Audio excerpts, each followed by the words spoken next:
Illinois is standing up peacefully to the Trump regime as Donald Trump and his Gestapo agents try to terrorize Chicago, try to provoke the people of Chicago and these surrounding areas. At this point, you're probably seeing these images. I mean, it looks like, just troops going through, trying to like popping out of places, grabbing people off the streets. We've showed this clip before. Christopher Sweet captured it of ICE agents chasing someone. He dropped his phone on the ground and they just started chasing him. They didn't like what he was saying. We have a First Amendment in the United States of America. Here, play this clip. Get him. Watch out. Watch out.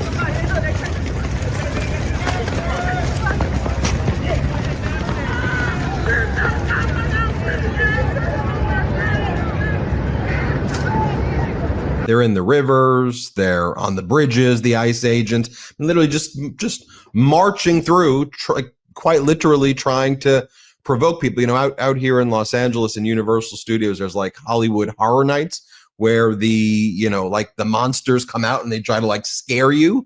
You know, this is like a real life version where they're out there terrorizing people, trying to get a reaction so then that they could escalate and ICE can be violent. Let me show you just what it looks like as you see these ICE agents marching through the Chicago Riverwalk menacingly. Here, play this clip.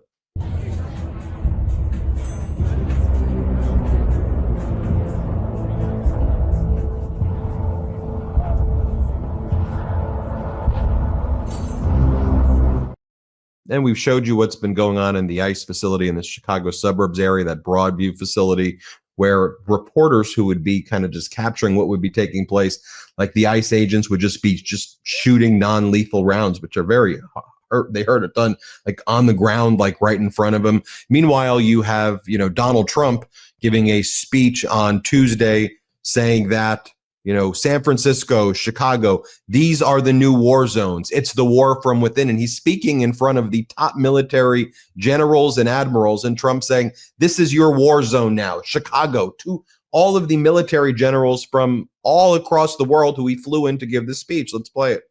What they've done to San Francisco, Chicago, New York, Los Angeles, they're very unsafe places. And we're going to straighten them out one by one.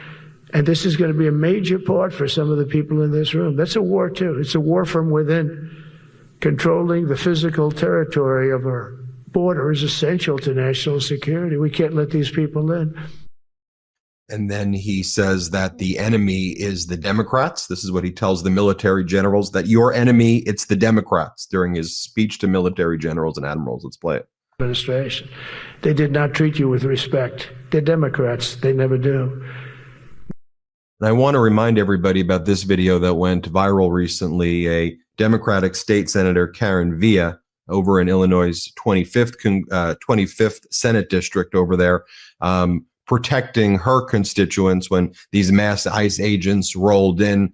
And she literally was out there warning people in her community. It's West Chicago, about an hour outside of Chicago, what was taking place. Remember this? Here, let's play it.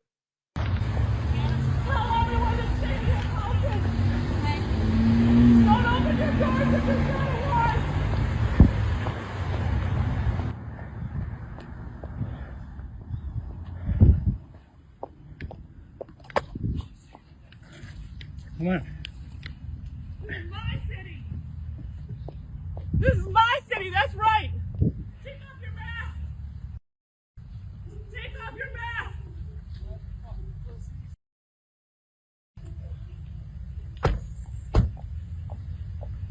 What? What?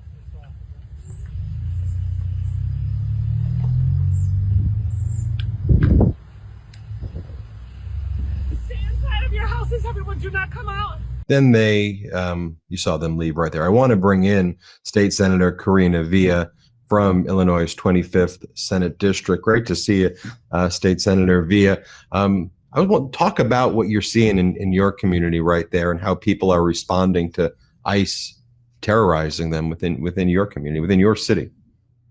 So the city that I live in is just an hour outside of Chicago. It's a small town that is primarily immigrant families. And the terror that has been rained upon us here in this town, that day that you saw that video, the terror started off in the morning, but quickly, our community came together. By the end of that day, we had over 60 volunteers in our town who were driving around, who were on watch, who were stationed at all of the bus stops at the end of the school day to make sure our students, our families felt safe. That is the power. That is the power of resistance and unity. I mean, did you ever think anything like that would happen in the community you represent and communities like the one you represent across the country, with these militarized, masked individuals going in and just disappearing people and terrorizing people and provoking people? I mean, the fact that it's happening right now, I'm not even sure it's fully kind of even set in that we're living in an authoritarian regime right now. Like, to me, we're well past constitutional crisis. I mean, we're living in an authoritarian country. And the question is how are we going to be able to respond to that? 100%. And you said earlier that this is like right out of a horror movie. That's exactly what this is right now. This is something that we would have watched on the big screen, but it's reality. It's what's happening on our streets. I was a school social worker for 15 years before I ran for office. I was a social worker right here in this same town where I grew up, where my parents were small business owners. Never did we ever think that something like this was going to happen to us. I grew up in a town, in a neighborhood where I had always been represented by Republicans, from my city to my state to Congress. This situation that's happening right now is not run by the old Republican Party. This is a whole new regime that is attempting to dismantle our Constitution. We have to stand united. We need bold leaders to stand up against what is happening right now. Talk to us about what your constituents are experiencing, and, you know, on a day-to-day basis, and some of the stories that are shared with you from, you know, people who may have, you know, their doors busted open, to businesses, to the schools.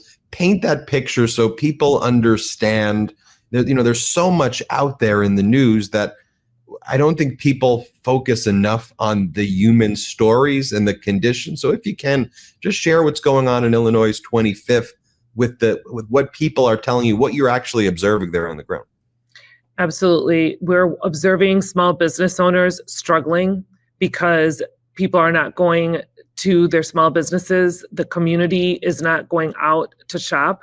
We are seeing people who are still fearful of sending their children to school or going to pick them up. So they're relying on each other, a network that they've created to help with that.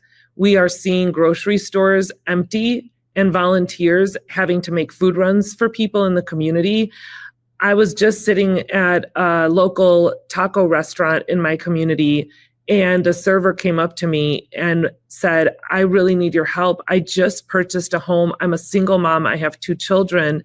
I just purchased a home and I'm not sure what I'm going to do if I get detained and taken away and deported. What's going to become of my house? Will I be able to sell it later on? What will happen with my children? How will my children be able to get sent to rejoin me in my country?" These are everyday people who are working hard. They are essential to every fabric of our society. That's happening here in our small part of the world, the 25th Senate District, but it is replicated across the state of Illinois and across our country. You know, then I see those images from the Broadview facility, kind of in the suburbs area, and what I notice is when the press, I mean, people are being peaceful there. You know, when I see the press filming, you know, I see this image always of those guards coming out with their non-lethal, and they just start shooting at the people's feet, like as though that's their normal, like, rules of engagement now, is you just start shooting at people. I mean, you know, and then I saw another video from yesterday where there was a man standing there and they just take him, they just throw him to the ground, then I think they charge him with assault, who they threw to the ground.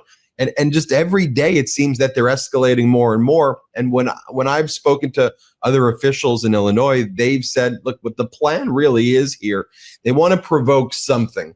So Donald Trump can say, look, you see, insurrection, call in the Marines, and use that as pretext. Do you think that's the plan? I don't think that he is waiting for any more action. He is acting with impunity. He is using his force against U.S. citizens, against the press. This is happening against the press. We are watching our rights being dismantled right before our eyes. Every single one of us have a cell phone. We need to be recording all of this. This history needs to be reported. This story needs to be told. Senator Villa, before we go, we have about 6 million subscribers here. Many people saw that video of you, and they wanted us to make sure we interviewed the heroic state senator who stood up to ICE. But you've been doing this, your whole life. You've starting as a social worker in this community. You know this community, incredibly well. This is deeply personal to you. What do you want? Well, other than that video, obviously, and everybody should look into the great work you've done and in the Senate and before that, what do you want people to take away though from right now who are watching this, who are being introduced to you for the first time? Listen, my favorite title has always been and always will be Miss Villa, not senator and not state representative, but Miss Villa, because the only people who call me that are my former students and their parents. This town needed someone to stand up for them. And all I knew was that I wanted to protect everyone in that moment. But what I want to remind everyone is we all have the power to do something like that. We all have the power to not be bystanders. When I was a school social worker, I literally taught lessons about what a bully was and what a bystander was. I taught lessons in classrooms about that. Let's not be bystanders right now. Let's look within right now and think, what if that was someone in my family who was being attacked? What would I want the neighbors to do? Would I want them to just go into their houses and close the doors? Or would I want them to take out their phones and record the moment and publish it and make sure that we were getting that word out? That's what I'm asking all of you to do. Mr. Rogers told us that we needed to look for the helpers during the times of need. This is the time of need, and each one of you can be a helper. State Senator Karina Villa, Miss Villa to her students, thanks for joining us. Thank you.